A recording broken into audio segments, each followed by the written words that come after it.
Hello students, कैसे हैं आप सभी। उम्मीद करता हूं सभी स्वस्थ होंगे, मस्त होंगे, पढ़ाई आपकी अच्छी हो गई होगी। अब ये वीडियो, ये सेशन उन बच्चों के लिए है जिनका मनोबल गिरा हुआ है, जिनको डर लग रहा है, जिनको भय है, संशय, कुछ भी चिंता सता रही है, उनके लिए ये।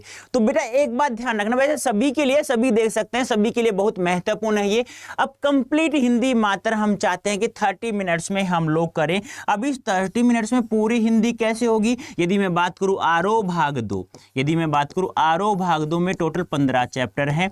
वितान भाग 2 में यदि मैं बात करूं 3 चैप्टर हैं। अभिव्यक्ति और माध्यम में मैं बात करूं टोटल 6 चैप्टर हैं। टोटल चैप्टर की संख्या होगी 24। क्या 24 के 24 चैप्टर हो सकते हैं?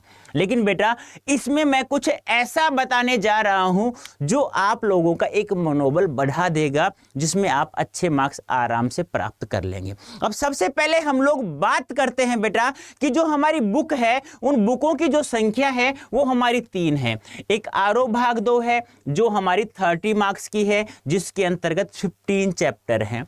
एक वितान भाग 2 है जिसमें 3 चैप्टर है जो 10 मार्क्स की है। अभिव्यक्ति माध्यम है जिसमें 6 चैप्टर हैं और 22 मार्क्स की है। गुरुजी यदि हम लोग इनको जोड़ते हैं 30, 40 और 62 हुआ, लेकिन पेपर तो 80 का होगा। तो बेटा एक बात ध्यान रखना, जो खंड कै होगा वह हमारा होगा टोटल 18 मार्क्स का, यानी 18 मार्क्स का होगा, जिसमें अपठित गद्यांश और पद्यांश करना है। अपठित गद्यांश होगा और पद्यांश होगा। सबसे पहले मैं इसी का कर देता हूं सुपड़ा साफ।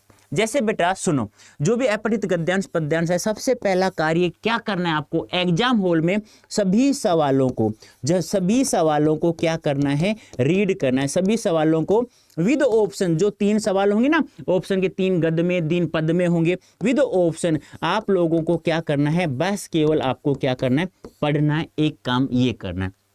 दूसरा काम, जो गद्यांश पद्यांश, जैसे पहले गद्यांश हल कर रहे हैं या पद्यांश हल कर रहे हैं, जिसके सवाल आप लोगों ने पढ़ा है उसको आप लोगों को पढ़ना है।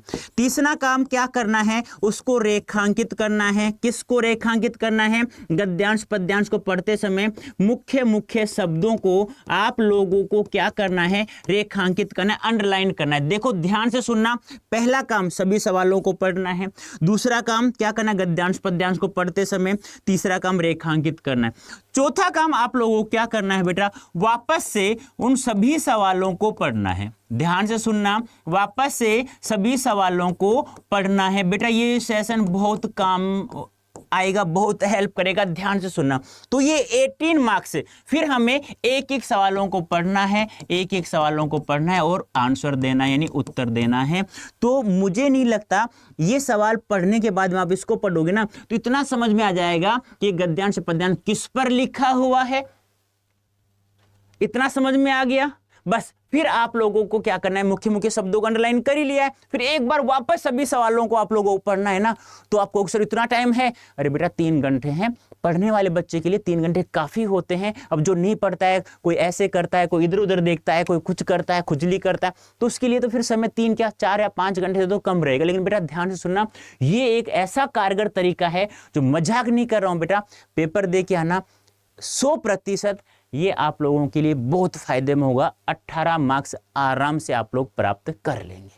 ठीक है, डरना नहीं है। पद्यांश तुम सोच कि सर सभी शब्दों का अर्थ याद नहीं है, तो हम लोग क्या करेंगे, कोई बात नहीं है। 11 मार्च को मैंने सुबह 10 बजे एक सेशन लिया था अपठित गद्यांश पद्यांश। उनमें जितने भी गद्यांश पद्यांश मैंने करवाए थे ना, एक बार अभ्यास करते जाना। और आप लोगों को पता है, टेलीग्राम ऐप में चले जाना। टेलीग्राम चैनल आपको एक संजीवनी बैच दिया हुआ है फ्री में, जिसके अंतर्गत आप लोग फ्री PDF आप लोगों को मिल रही है, जिसका डिस्क्रिप्शन में लिंक भी दिया है प्रत्येक सेशन के नीचे। ठीक है, अब देखो, अब बात करते हैं हम लोग। ये तो हो गया सर खंड कै। अब खंड ख में आता है हमारा ये, और खंड ग में आता है ये। तो हम लोग एक एक बार बात कर लेते हैं। अब बात करते हैं आरोह भाग 2 की। अब आरोह भाग 2 में टोटल चैप्टरों की संख्या है 15। कितनी है बेटा? 15। अब पद खंड की बात करें तो उसमें 9 चैप्टर हैं। अब वो 9 चैप्टर हमारे कितने नंबर का होगा? ये टोटल है हमारी 40 नंबर की, जिसमें से हम लोग बात करें तो ये आरोह भाग 2 है ना, वो 30 नंबर की है, 40 की नहीं है, 30 नंबर की है।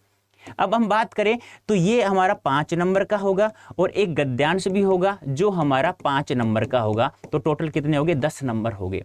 अब मैंने आप लोगों को पठित पद्यांश कहाँ से आ सकता है वो बता देता हूँ। एक बादल राग चैप्टर है, एक उषा है, एक कवितावली या लक्ष्मण मूर्छा राम का विलाप है। ये 3 चैप्टर हैं जिसमें मैं मोस्ट इंपोर्टेंट बात करूं तो ये आपके पद्यांश आ सकता है बेटा। और ये मैंने आराम से 13 मार्च को सुबह 10 बजे जो आरोह भाग 2 कंप्लीट हिंदी का जो सेशन लिया था ना बेटा, उसमें प्रत्येक चैप्टर की कविता की मैंने थ्योरी बहुत अच्छे से पढ़ाई है। आप लोग एक बार जाकर के देख लेना, कोई भी डाउट नहीं होगा उसमें। ठीक है, ये बात होगी 5 नंबर की। ऐसे ही 5 नंबर गद्यांश, और ध्यान रखना 5 सवाल होंगे, और वो भी कैसे होंगे बेटा, एमसीक्यूज होंगे, ध्यान रखना। तो इन चैप्टरों को तीनों को पढ़ना। भाई देख, थोड़ा सा मेहनत मैंने की है, बस थोड़ी सी आप कर लेना, ईमानदारी से बता रहा हूँ, बहुत ही हेल्प मिलेगी, बहुत सहायता मिलेगी आप लोगों को। थोड़ा नर्वस हो रहा हूँ यार कि मैं बता तो रहा हूँ, बाई चांस इसमें नहीं आया तो भाई कुछ मत कहना, कमेंट में कुछ मत लिखना, आपका बड़ा भाई हूँ। देखो मैंने मेहनत की है यार, मेहनत करना कहते हैं ना, कोशिश करो फल की चिंता मत करो, तो वो मैं कर रहा हूँ। प्लीज निवेदन आपसे इतना ही है, आ जाए तो मुझे एक बार कह देना धन्यवाद सर, बहुत बहुत धन्यवाद, आ गया है। ठीक है, यदि मैं यहाँ से गद्यांश की बात करूं तो शीरीष के फूल जो चैप्टर है ना, और श्रम विभाजन और जातीय प्रथा, वहां से मुझे, और एक बाजार दर्शन, ये 3 चैप्टर हैं। शीरीष के फूल लिख लो, शीरीष के फूल, बाजार दर्शन, श्रम विभाजन और जातीय प्रथा, यहाँ से आने का थोड़ा अच्छा लग रहा है मुझे, तो वहां से ये गद्यांश आ सकता है। तो 10 नंबर हो गए। अब बचे 20 नंबर। 10 नंबर के 2 या 3 नंबर के सवाल काव्य खंड से पूछे जाएंगे, और 10 नंबर के सवाल इन चैप्टरों से पूछे जाएंगे। अब बात करें कि हम लोग कौन कौन सा सब ज्यादा महत्वपूर्ण, ये उन बच्चों के लिए जो बिल्कुल जिन्होंने कुछ भी नहीं पढ़ा है, जिन्होंने अच्छे से पढ़ा है वो अच्छे से कर ही लेना, उनका तो और भी रिविजन हो जाएगा। जिन्होंने कुछ भी नहीं किया है, तो एक चैप्टर है आपका आत्म परिचय हरिवंश राय बच्चन का, कविता के बहाने, यहां से सवाल 100% आएगा कविता के बहाने से, याद रखना। कुंवर नारायण जी, छोटा मेरा खेत उमाशंकर जोशी, उषा शमशेर बहादुर सिंह, और बादल राग निराला जी। ये 5 चैप्टर ऐसे हैं जहां से आपके 2 या 3 नंबर के मार्क्स के सवाल 100% तो कहूंगा तो कुछ ज्यादा हो जाएगा, लेकिन 85-90% कन्फर्म है, यहां से आपको 2 या 3 मार्क्स के सवाल आराम से मिल जाएंगी। अब कहां मिलेंगे गुरुजी ये सब, आप लोगों को पता ही है। 13 मार्च को सुबह 10 बजे मैंने जो सेशन लिया था, प्रत्येक चैप्टर की मैंने कविता की थ्योरी बताई थी, उसके बाद सभी के क्वेश्चंस मैंने डेस्क जो पढ़ाए थे वहां बताया था, ये है मोस्ट इंपोर्टेंट, ये कर लेना। अब बात करते हैं हम लोग 10 नंबर की, आप लोगों के गद्य खंड से। अब 10 खंड से क्या करेंगे, तो श्रम विभाजन जाति प्रथा, बाजार दर्शन, शीरीष के बोल, भक्ति, इन्हीं 4 चैप्टर से ये गद्यांश आने की संभावना है। इन्हीं 4 चैप्टर से 2 या 3 नंबर मार्क्स के सवाल आने की संभावना है। आपके बड़े भाई ने कोशिश की है, और यहाँ से बेटा हमेशा मैं ऐसा करता हूँ, ऐसा गैस मैं हमेशा करता हूँ, और वहाँ से सरस्वती माँ का आशीर्वाद है, आप लोगों का थोड़ी सहायता मिल जाती है, तो लगभग 80-90% सवाल यहाँ से आराम से आ जाते हैं, जिससे बस काम चल जाता है आपका भी और मेरा भी। अब आगे हम लोग चर्चा करते हैं, ये चैप्टर कर लेना जो मैंने पढ़ा दिया, तीनों बुक आपको आराम से देखना, साइंस अड्डा पे जाकर के देख लेना, और आराम से देख, प्रत्येक सेशन लगा हुआ है। अब बात करें वितान भाग 2, बेटा ये है ना, ये 10 नंबर की है, और 3 सवाल पूछा जाएगा, 3 में से आपको 2 करना है, एक सवाल 5 नंबर का होगा। अब ये 3 चैप्टर है, सिलर वेडिंग है, जूझर, एक है अतीत में दबे पाऊं। तो मैं अतीत में दबे पाऊं, मैं बार बार कह रहा हूं, आप इसको छोड़ दो, कोई दिक्कत नहीं है, ये बहुत बड़ा चैप्टर नहीं आता है तो, लेकिन ये दोनों कहानी के रूप में, ये एक उपन्यास का अंश है और ये एक कहानी है, एक बार पढ़ लोगे ना तो काम चल जाएगा। और वहाँ से 3 या 4 सवाल मैंने एक अलग से सेशन बना भी दिया है, वितान भाग 2 के मोस्ट इंपोर्टेंट क्वेश्चन, उसमें से कर लेना, आराम से मिल जाएगा, कोई डाउट नहीं है। फ्री के 10 नंबर, देखो 18 नंबर हमें पठित गद्यांश पद्यांश के आराम से कर लेंगे, 10 नंबर हम पठित गद्यांश पद्यांश के कर लेंगे, 10 नंबर वितान भाग 2 के बिल्कुल नहीं छोड़ेंगे। और आगे देखना, ये है ना, ये 10, 10, 20, 30 और 38 नंबर तो हमें एक भी मार्क्स नहीं छोड़ना, यहाँ से ध्यान रखना बिल्कुल भी। बस थोड़ा सा संशय मुझे आपके आरोह भाग 2 पे है, बस वो कर लेना। अब बात करते हैं अभिव्यक्ति और माध्यम, 6 चैप्टर, 3, 4, 5, 11, 12, 13, उसमें भी महत्वपूर्ण है ये 3 चैप्टर नालायक।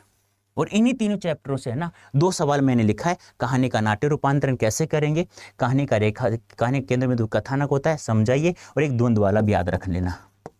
और इसमें इसमें है ना, एक और अभी दिमाग में आया था, भूल गया, यानी कि किसी भी कहानी को नाट्य रूपांतर करते हैं किन बातों का ध्यान में रखना चाहिए। ये 4 सवाल ऐसे हैं बेटा जो आप लोगों के एग्जाम में आने की संभावना है। और दूसरी सबसे बड़ी बात, इन तीनों चैप्टरों से फीचर लेखन देख लेना, समाचार लेखन, विशेष रिपोर्ट, 6 ककार, रूप रचनात्मक लेखन 6 नंबर का, ये ध्यान रखना, ये मैंने बहुत अच्छे से करवाया। और फिर इसमें यहाँ बात करें मुद्रित या प्रिंट माध्यम, रेडियो और टेलीविजन, और एक इंटरनेट का इतिहास भी ले लो।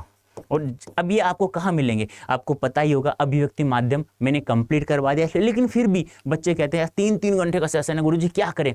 तो कोई दिक्कत नहीं है, ये जितने भी मैंने लिखा है ना, यहाँ पे जितने भी लिखा है मैंने 2 या 3 मिनट या 4 मिनट या 5 मिनट इनके अंदर, इस मिनट के अंदर 2, 3, 4, 5 मिनट के अंदर अंदर छोटी छोटी मैंने रिकॉर्ड की है, जिसमें प्रत्येक इसमें एक सेशन में ये 3 मिनट में, ये 3 मिनट में, ये 3 में, ये 3 में, ऐसे प्रत्येक सेशन को मैंने रिकॉर्ड करके आप लोगों को उपलब्ध करवा दिया है। उसको देख लेना। कहाँ देखेंगे? साइंस अड्डा 24/7 पर प्लेलिस्ट बनी हुई है, उसको फॉलो करना है। जो सेशन जिसने नहीं देखा है डबल स्पीड करके देख लेना। डबल से तो काम नहीं चलेगा, क्योंकि मैं बहुत वैसे ही फास्ट बोलता हूँ, तो 1.5 गुना स्पीड कर लेना। फिर भी किसी को समझ में ना आए तो जो स्पीड है उसमें नॉर्मल वे में देख लेना बेटा। तो ये है हमारा आज का सेशन। उम्मीद करता हूं यह है आपके लिए बहुत फायदेमंद रहेगा। और बेटा फिर बार बार कह रहा हूं आप लोगों से, मेहनत की आपके बड़े भाई ने, कोशिश की है, इस कोशिश का फल 100% मिलेगा मिलेगा मिलेगा। इसको फॉलो कर लेना। अब तुम कहोगे सर इसमें हमें कोई क्वेश्चन आंसर तो नहीं बताए। बेटा ये क्वेश्चन आंसर से भी बहुत ज़्यादा महत्वपूर्ण है। यदि जो सोचने वाला है ना, तो वो इनको कहते हैं ना, सर जी थोड़ा सा इतना बता दो कि कहाँ कहाँ से कितना पढ़े। बस आप यहाँ से इतना पढ़ते जाइए, कोई दिक्कत नहीं है आप लोगों को। यहाँ से पढ़ते जाइए, कोई दिक्कत नहीं है आप लोगों को। बस हो गया हमारा काम समाप्त। बस यही तो करना है हम लोगों को। अब देख लो यहाँ से छोटे छोटे रिकॉर्ड ही हो गए। तो मैं यदि बात करूँ 22 मार्क्स से, यदि मैं यहाँ से 15 भी उठा लेता हूँ तो 15 ये ले लो, 38 और 15 कितने हो गए? 3, 4, 53 नंबर तो ये हो गए जो कहते हो। और आप लोग आरो भाग दो से क्या मुझे 30 में से आप लोग क्या 25 मार्क्स भी नहीं दोगे जो मैंने बताया वहाँ से? तो 52 कितने हो गए थे बेटा? कितने हो गए थे? 53 में से 25 ये लगा लो, कितना हो गया? 8 और 7 बेटा 78 नंबर हो गए। ध्यान रखना इस सेशन को अच्छे से, और अपने बड़े भाई की थोड़ी सी लाज रख लेना, अच्छे से देख करके पढ़ के जाना। तो बेटा आप सभी को आपका एग्ज़ाम अच्छा हो, उसके लिए सभी को बहुत ढेर सारी शुभकामनाएं हैं। होली अच्छे से आप लोगों ने मना रहे हैं, धुलंडी भी अच्छे से खेल रहे हैं, बस उसके साथ साथ पढ़ाई को मत छोड़ना प्लीज़ यार। मैं आपके लिए जब होली पे नहीं गया घर पर, मेरा घर राजस्थान जयपुर में है और मैं आपको हरियाणा गुड़गांव से पढ़ा रहा हूँ, तो मैं नहीं गया, तो आपको भी ज़्यादा समय खराब नहीं करना है, आपको ईमानदारी से पढ़ना है। और कमेंट जरूर कर देना कैसा लगा ये आपके बड़े भाई का सेशन। तो बेटा अभी के लिए इतना ही, धन्यवाद, thank you so much. Okay tata bye bye. खुश रहना, स्वस्थ रहना और मस्त रहना, और पढ़ाई जरूर करते रहना। जो पढ़ाई हमें जीवन भर खुश रखती है, जो हमारे सपने, माता पिता के सपने पूरा करती है, उसको जरूर पढ़ते रहना। ओके टाटा बाय बाय बेटा।